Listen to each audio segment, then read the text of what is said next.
विचारधारा को वहां पहुंचाना होगा। और आंबेडकरवादी विचारधारा ये कोई किसी एक जिले, दो जिले या छोटे छोटे एरिया के लिए लिमिटेड नहीं है, पूरे देश के अंदर जो आंबेडकरवादी विचारधारा को आगे ले चलने वाले लोग हैं उनके साथ जुड़ना होगा, संघर्ष करना होगा, संगठित होकर आगे बढ़ना होगा।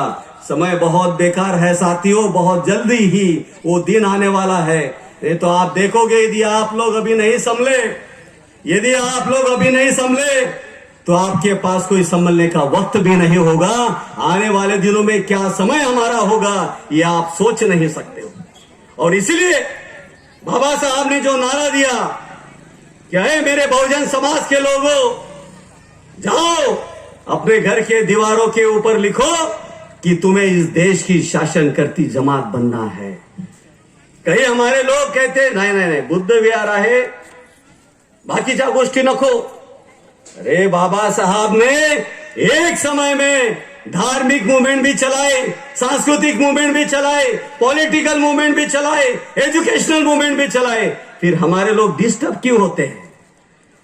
हमारे बुद्धिजीवी लोग, हमारे समाज के छोटे छोटे जो कम पढ़े लिखे लोग हैं, बेचारे औने पौने दाम में अपना हर दिन का मजूरी करते हैं, उनको क्यों डिस्टर्ब करते हो?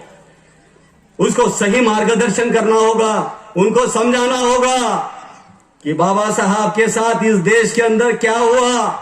अरे जीते जी तो नहीं, तो बाबा साहब के मरणोपरांत, बाबा साहब के देहांत के बाद, बाबा साहब के महापरिनिर्वाण के बाद भी इस देश के लोगों ने बाबा साहब के पार्थिव देह के साथ प्रताड़ना की है। ये इतिहास इस देश का रहा है। दिल्ली में बाबा साहब का जब देहांत हो जाता है तो छोटे छोटे लोगों के लिए राजघाट के लिए जगह मिलती है, लेकिन मेरे बाबा के लिए दिल्ली के अंदर भी राजघाट के अंदर जगह नहीं मिली। साथियों, ये इतिहास है, इस देश का इतिहास है।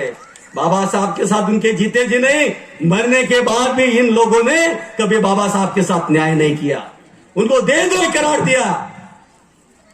अरे दिल्ली तो छोड़ो, जब उनका देहांत हुआ उनको मुंबई के अंदर लाया गया, वहां पर भी उनके देहांत पार्थिव के साथ कोई अच्छा बर्ताव नहीं हुआ। मैं आपको क्यों बता रहा हूं, ये सारा काम किन मनुवादियों ने किया ये आप जानते हो।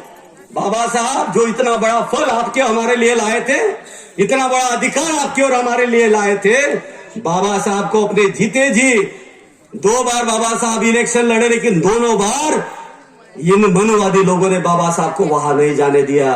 धन्य है वो बंगाल के लोग, धन्य है मुस्लिम लोग, धन्य है चांडाल लोग, जिनके कारण बाबा साहब संविधान लिख पाए। इसलिए साथियों, जाते जाते मैं आप लोगों को बताना चाहता हूं, सही मायने में बाबा साहब के सपनों का भारत बनाना है, सही मायने में सम्राट अशोका के सपनों का भारत बनाना है, तो आने वाले 2024 के इस मिशन के लिए, इस मनुवादी व्यवस्था को खत्म करने के लिए अपने अपने घरों की दीवारों के ऊपर ये लिखो कि चाहे जो भी हो, इस मनुवादी व्यवस्था को हम पूरी तरह से नष्ट करने के लिए संगठित होंगे।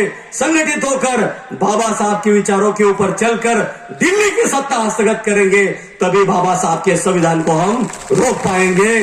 बाबा साहब के संविधान की संकल्पना को हम पूरी तरह से इस देश के अंदर अपने आने वाली पीढ़ी के लिए सजो पाएंगे। मैं यही संदेश आप लोगों को देना चाहता हूं। आप लोगों ने यहाँ हमें आमंत्रित किया।